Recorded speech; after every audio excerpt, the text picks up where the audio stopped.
Good morning, geometry. Today I'm going to talk to you about finding the surface area of prisms and of cylinders. First of all, let's define what surface area is. Surface area, ladies and gentlemen, is just the total of all the areas of all your surfaces that you have. All right? That's what surface area is. Now, in a prism, we defined a prism last time to be a polyhedron that has two bases, right, like the top and the bottom. Doesn't have to be the top and the bottom, but two sides that are both, or two faces that are both parallel and congruent. And the prism also will have rectangles that are connecting your bases, and those faces, your rectangles, will be your lateral faces. Well, to find the surface area of a prism, all you're going to do is find the area of one of your bases and multiply it by 2, because you have two of the bases, right? A prism always has two bases. And then you're going to add the surface area of all your lateral faces, which would be these rectangles here. Now, I've drawn out what we call a two-dimensional version of this prism right here. In other words, I've taken all of these shapes and I've separated them into two-dimensional shapes. Now, if you look, the top and the bottom of each of these bases, to find their area, you would just multiply the length d times the height a, right, or the width a, right? So I've got two rectangles that have the dimensions of a and d, but then I have all these lateral faces whose height would be one side of the rectangle and whose width would be one of these sides of the base, right? So if you look, wouldn't one of the rectangles have dimensions of a and h? Another one would have dimensions of b and h, c and h, and then lastly d and h. So I've got 6 rectangles in this prism, and I'm going to call this a rectangular prism because we name prisms by the shape of their base. You would find the area of each one of these rectangles by multiplying the length and the width, and then you just add them all together. Now, you might have done this in an earlier class, and you can still do it this way, but we're going to see if we can shortcut this a little bit for a prism. Now, since the surface area is the sum of all the individual areas, if you look at these 4 lateral faces, 1, 2, 3, and 4, if you look at this, would you agree they all have a common factor of h?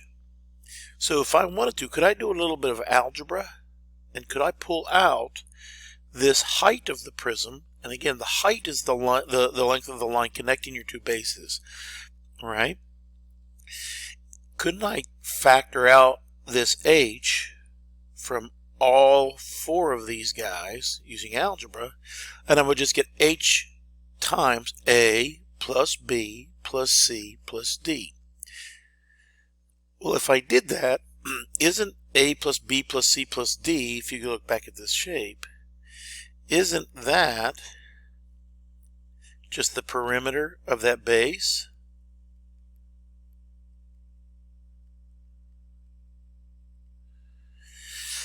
So a quick way of finding the surface area, instead of finding the areas of the individual faces and then add them together, is to do this. Well, I know that a times d would be the area of one base, but since I have 2 of these using algebra, I know I have 2 ADs, or 2 area of the bases, plus whatever the height of the prism is, times just the perimeter of your base. So this formula right here, surface area equals 2 times the area of one base plus the perimeter of the base times the height of the prism, this can be used to find the surface area of a prism rather quickly, right? I like to abbreviate this to be SA equals 2B, where B stands for the area of your base, plus capital P, which is the perimeter of your base, times height, which is the height of the prism. Okay? So that's what these capital letters stand for. So let's take a look at how we can do this. Let's look at an example here.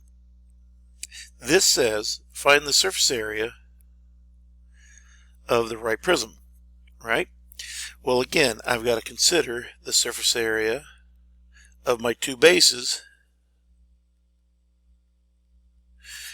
plus the lateral surface area.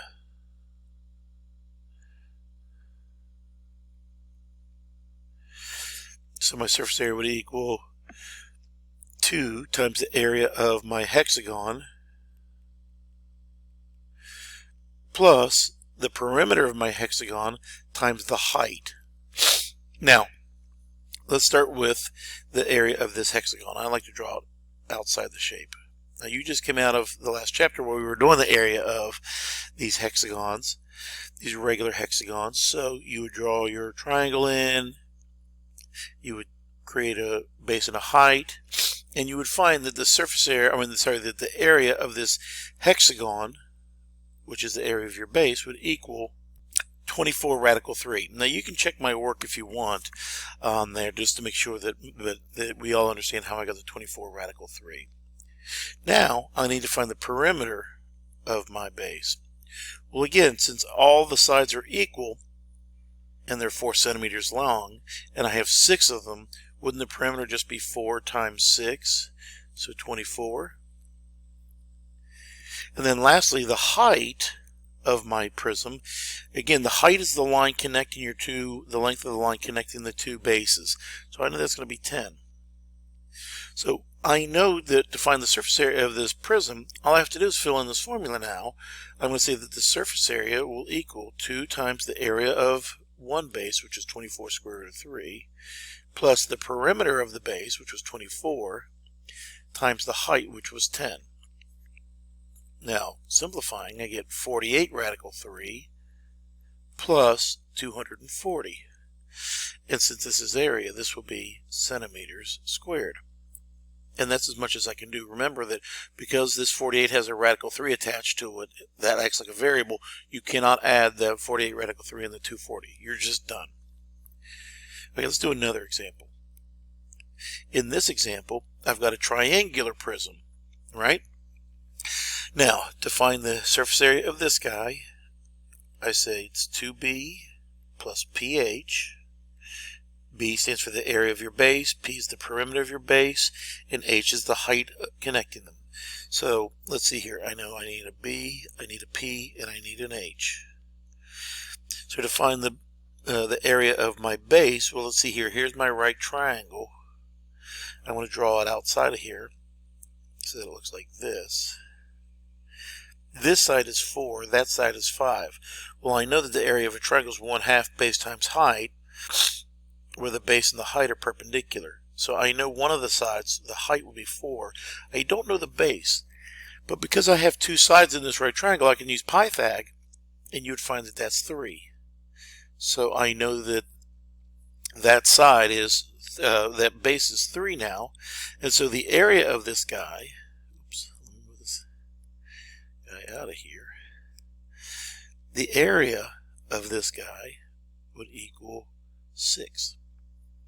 Now the perimeter, now that I've found this 3, I can also find the perimeter quite easily. Just add up the 3 sides, 3 plus 4 plus 5, and that gives me 12. And as you can see in the picture, the height is just 8. So now that I know what all these values are, I can plug them into my formula and find that the surface area is 2 times 6 plus 12 times 8. So I get 12 plus 96. So the surface area of this guy would equal 108 square inches. And there's my surface area of the prism. But that's how you find the surface area of a surface area of a prism. Now we said a cylinder is like a prism, but instead of being a polyhedron, it's not a polyhedron because it doesn't have polygons for the faces. It has 2 circles as your 2 bases, and then it has the sides.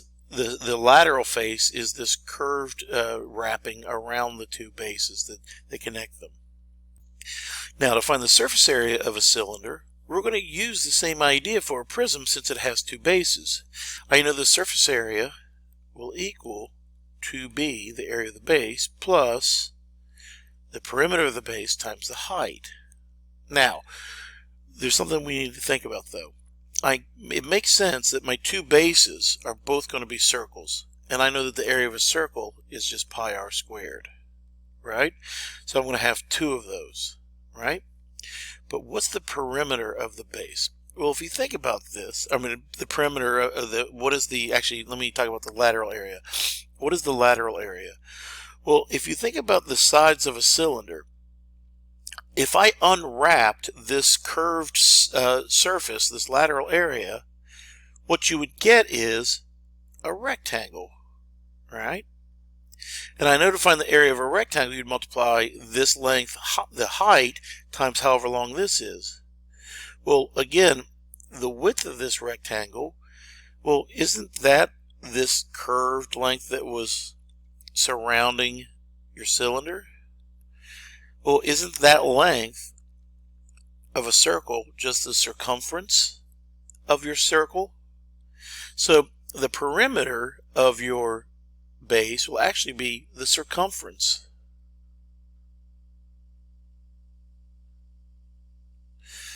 of your base. And you're still going to multiply that by the height. Now, the formula for the circumference is pi d, or 2 radiuses times pi, so a lot of people like to call it 2 pi r, times your height. Okay? And so that's where this, and if you look at this, that's where the lateral area comes from. Now, I differ from the book. I like to use capital H to represent the height of my prism, not lowercase h. Okay, so let's take a look at an example where we're finding the surface area of a cylinder. Okay, to find the surface area of this cylinder, again, I know this formula is surface area equals 2b plus ph, where p is my circumference and b is the area of the circle. So I know I need a b, a p, and an h. I'm going to fill in the h first because it's easy. It's 4. Isn't that the length of the line connecting your two bases? Now, the base is pi r squared. So in this case, well, my diameter is 3, so wouldn't my radius be half of that? So 3 over 2. So that's my radius. So when I square that, I'm going to get 9/4 pi as the area of my base. The perimeter of my base is pi d, or 2 pi r. So that would just be pi times my diameter, which is 3, so that's 3 pi. Well, now I have all the variables. I can plug them into my formula. So the surface area would equal 2 times 9/4 pi plus the perimeter of my base, which is my circumference, is 3 pi, and the height of my cylinder is 4. Simplifying, I would get, well, the 2 cancels with the 4 to give me 9/2 pi plus 12 pi.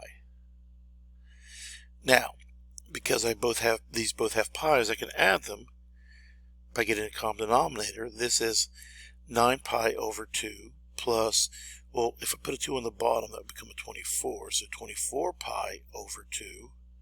So my surface area would be 33 pi over 2 square centimeters. And that's the surface area of the cylinder.